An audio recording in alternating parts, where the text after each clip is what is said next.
In this video and its upcoming sequels, I'll discuss my favorite passages for the two main types of big drums in orchestral music.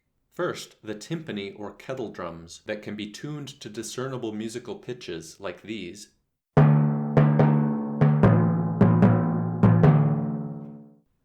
And second, the bass drum, or early equivalents that were often just called a big drum in orchestral scores, and have a low-frequency sound but without a discernible musical pitch.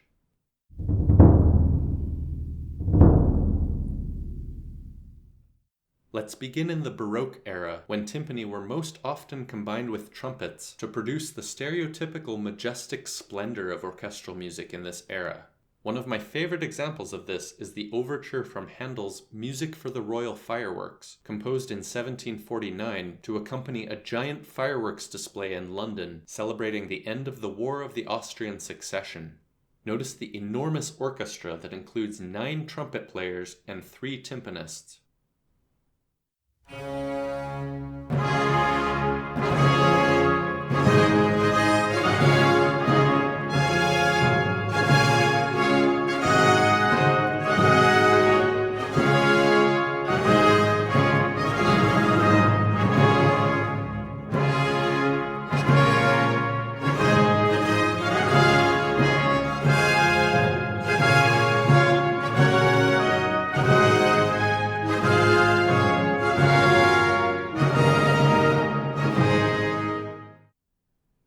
As Handel was composing this music, he was told that King George II, who had commissioned it, had a preference for only martial instruments, winds and percussion, and hoped there would be no fiddles. So poor Handel had to remove all the string parts for the big event, though he added them back in for future performances, and as you can see, they nearly completely just double the woodwinds. The frequent pairing of timpani with trumpets, something that continued long after the Baroque era, and their association with warfare originated long before the Baroque era, as can be seen in this painting of a 15th century Arab cavalry. Back to Handel, this is a typical French overture, with an opening slower majestic section with dotted rhythms followed by a faster more lively section. In this case, there's an adagio transition between the two, decorated in this performance by an ad-lib timpani solo during this rest. It's hard to listen to music with this much pomp and grandiosity without almost starting to feel the fancy ermine fur on your shoulders.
The orchestral and choral music of Bach has almost countless examples of this same majestic sound, and one of my favorites is the stunning conclusion of the Fecit Potentiam from his Magnificat. The text is talking about God showing the strength of his arm, so it made sense for Bach to score this with 3 trumpets and timpani. The movement ends with the second line of text, talking about God scattering or dispersing the proud, and Bach brilliantly depicts this musically by dispersing the actual word itself among the 4 highest voices in imitative counterpoint, culminating in this dramatic shouting of the word superbos, the proud, followed by suspenseful silence. The tempo now slows to adagio as the choir sings the last words of the text, first with this eerie augmented sonority. But then the same words are gloriously hammered home by the full splendor of the timpani and trumpets to end the movement.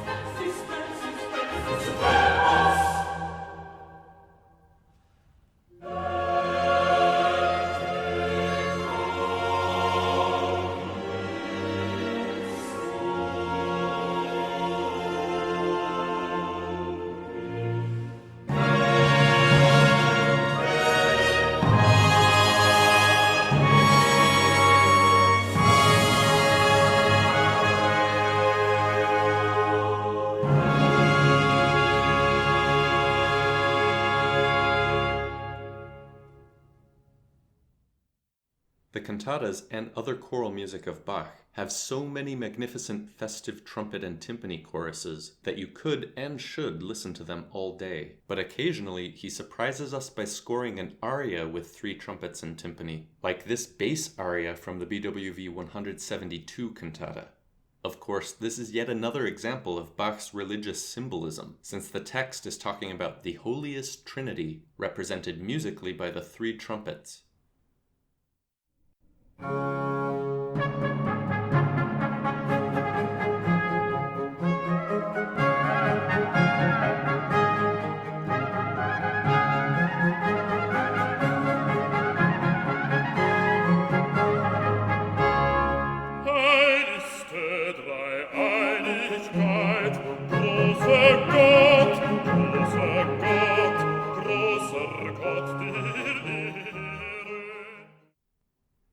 If you're enjoying the majestic Baroque sound we've heard so far, but prefer it with wildly imaginative, chaotic flair, then you'll love the orchestral music of Jean-Philippe Rameau, most of which comes from his numerous operas, in which he features some of the most bizarre and unique orchestrations of this era, often including big drums, as we're about to hear.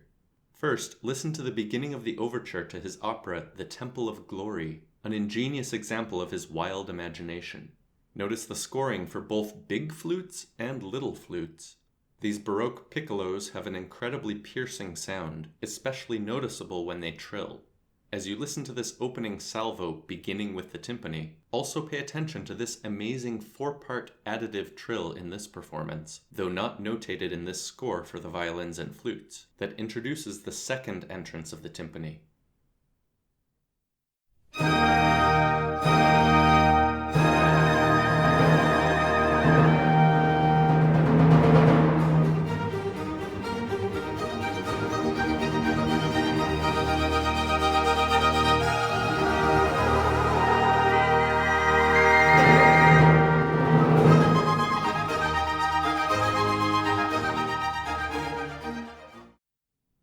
Now listen to the rest of this opening, featuring these humorously awkward and difficult repetitive horn configurations, these slightly different repetitive flute configurations, and at the end, both of these combined before the final entrance of the timpani.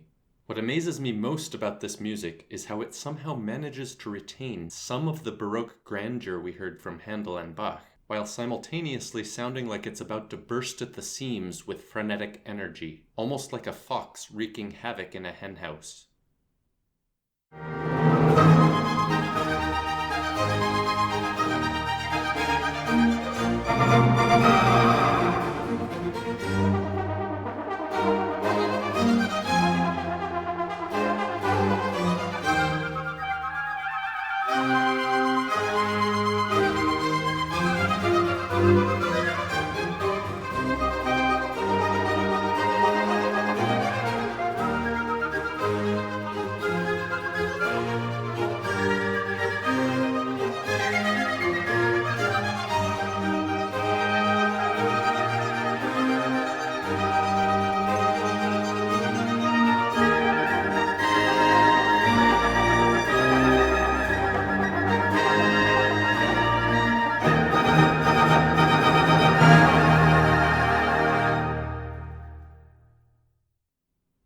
My all-time favorite timpani passages by Rameau are in the overture of his opera Nais, coincidentally also composed to celebrate the end of the War of the Austrian Succession, in the same year and for the same purpose that Handel composed his music for the royal fireworks.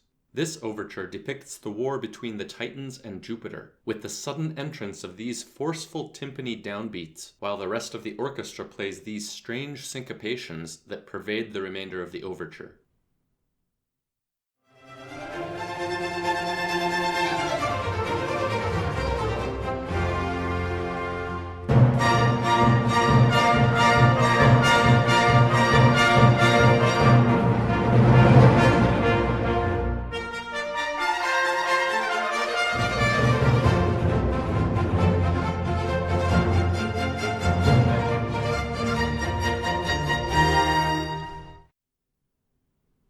symphony in the Baroque era, as we've heard in all of the examples so far, were mostly tuned to the tonic and dominant pitches, and usually dropped out or had more limited parts when the music ventured into other keys. This overture is an astonishing exception, since now it does venture into other keys, yet the timpanist just keeps hammering away on this C drum, even when it doesn't align with the harmonies at all. This whole page, for example, is in B-flat major. This harmonic discord was perhaps meant to represent the mayhem of this mythological war, and comes to a head during my favorite passage when the timpanist is still playing the C natural, but now combined with an A major chord that has a C sharp, causing a half-step dissonance, and finally cadencing on this bizarre tone cluster.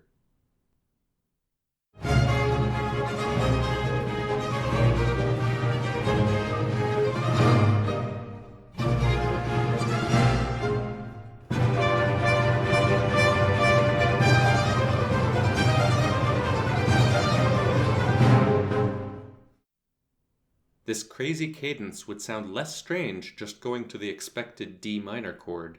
Of course, I'll have to play it in C minor to approximate the tuning of the recording we just heard.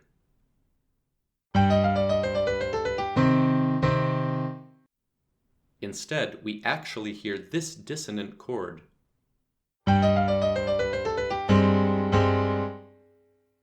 But if we're listening closely to the actual pitch of this C drum, the whole passage becomes much more dissonant, and this final cadence becomes an even more jarring tone cluster.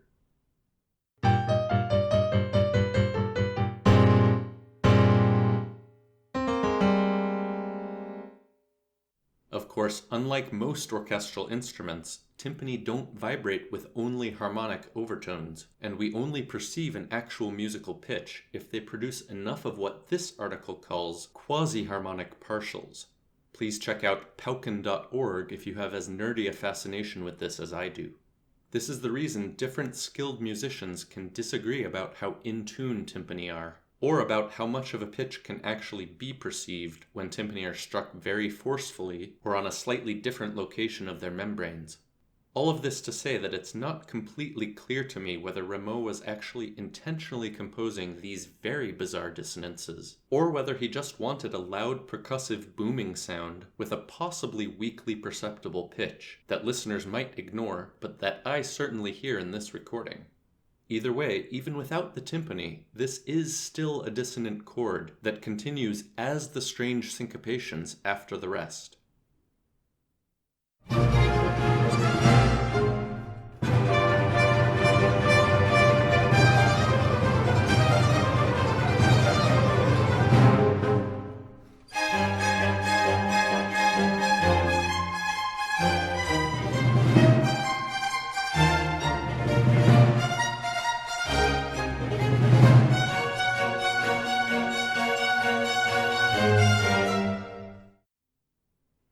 Now for a quick story. The one time I ever visited the Gardens of Versailles in 2011, I happened across their musical fountain show that was blaring this overture to Nais over the loudspeakers.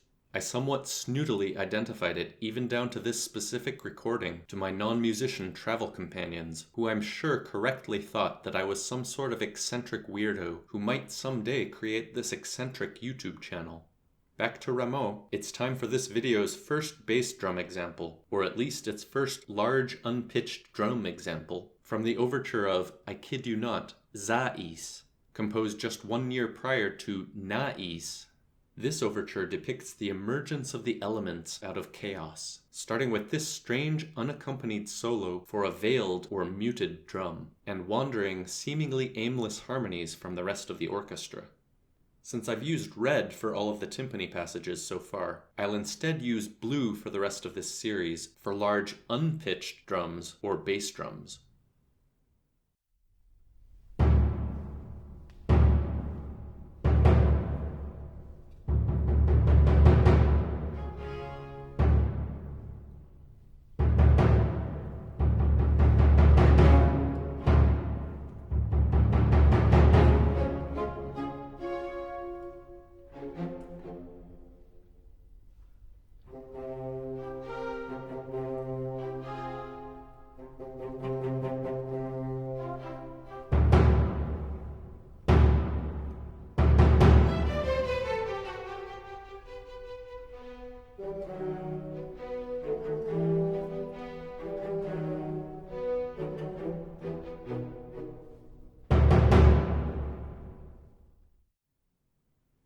Before moving on to the final example, since we were just discussing dissonant Baroque tone clusters, I have to mention another musical representation of chaos, composed more than a decade before Zaïs and Naïs, from the ballet Les Éléments by Jean-Ferry Rebel.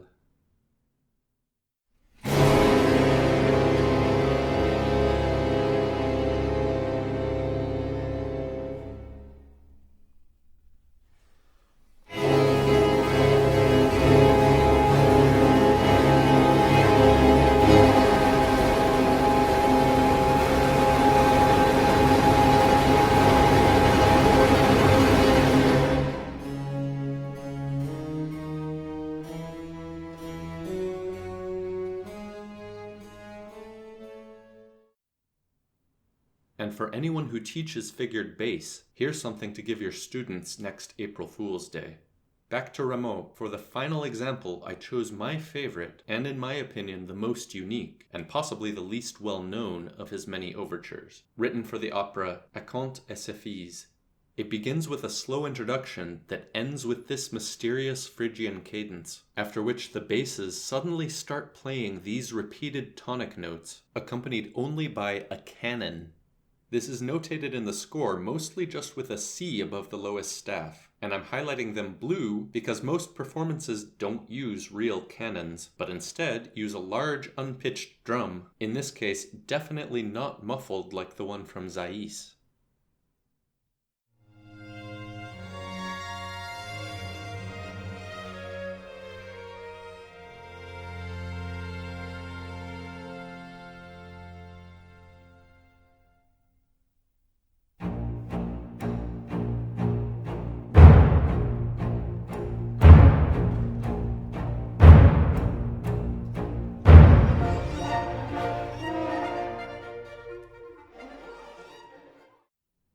I'm not sure if real cannons have ever been used in a performance of this piece, but it certainly wasn't unheard of in that era, since we know the original performance of Handel's music for the Royal Fireworks featured 101 real cannons, though not written in the score, that unfortunately blew the hand off an unsuspecting soldier during a rehearsal.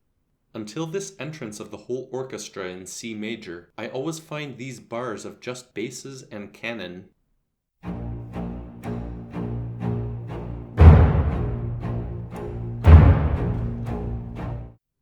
to be surprisingly menacing, though this may just be hindsight bias, since it reminds me of the sinister opening of Mahler's Sixth Symphony, composed a century and a half later.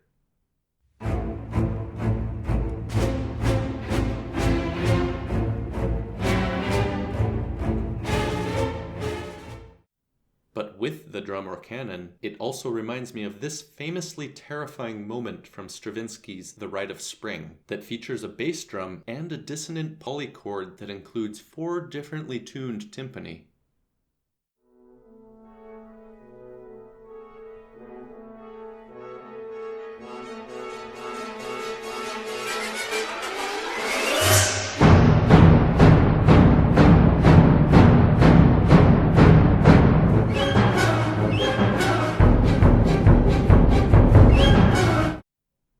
Back to Rameau, notice that this portion of the overture is entitled Fireworks, since the opera was composed to celebrate the birth of Louis, Duke of Burgundy in 1751, by the way, just 2 years after Handel's fireworks music, and this overture was meant to imitate the giant fireworks display in France that had commemorated the Duke's birth. Unfortunately, as you might have guessed from this portrait, this Louis never became the King of France, instead dying at the age of 9 from a tuberculoma of his leg. While Handel's fireworks music was certainly magnificent music composed for a festive occasion, this overture actually musically imitates a fireworks display with spectacularly original effects. Of course, we've already heard the explosions represented by the cannon or drum, but we also have these almost musically nonsensical, seemingly random upward scales to represent rockets being launched into the sky, and these slower descending figures that possibly represent the slower descent of burning debris. I also like to imagine that these oscillating figures, and much later these trills, represent the complicated spinning or squiggly motion of some modern fireworks, though this might be an anachronistic association, given the pyrotechnic capabilities of the 1750s. As you listen to the first portion of this wild section, notice also the surprising sound for music of this era of the clarinet, an instrument that had only recently been invented and that was rarely used in orchestral music until many decades later. I'm not going to highlight anything but the canon in real time because everything else is such an astonishingly confusing mess.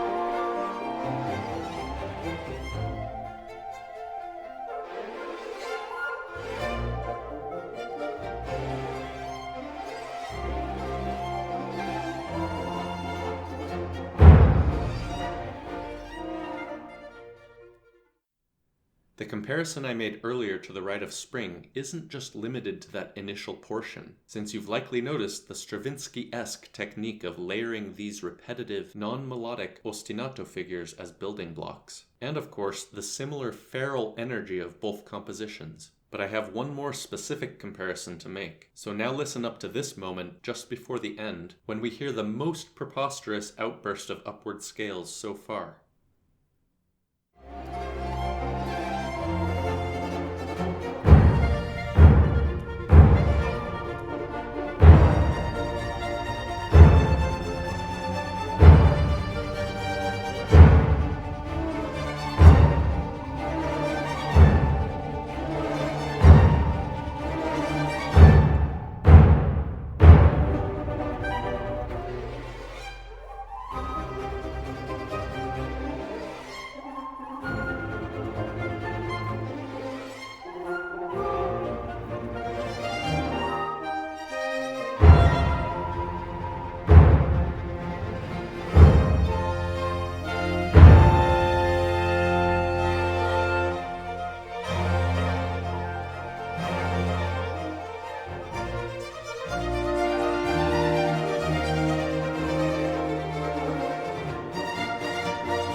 This outburst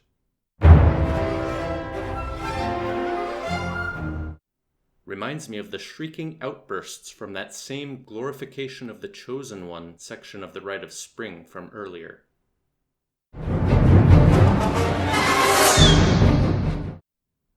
Of course, please stay tuned for the upcoming sequels to this video for more Stravinsky, but for now, listen to this same Rameau passage, but from this more recent recording. I actually much prefer the recording we've been listening to so far, but whatever they did in this recording from 2020, it somehow made the canon reverberate more realistically, and their much sloppier performance in some ways enhances the almost riotous eccentricity of this overture.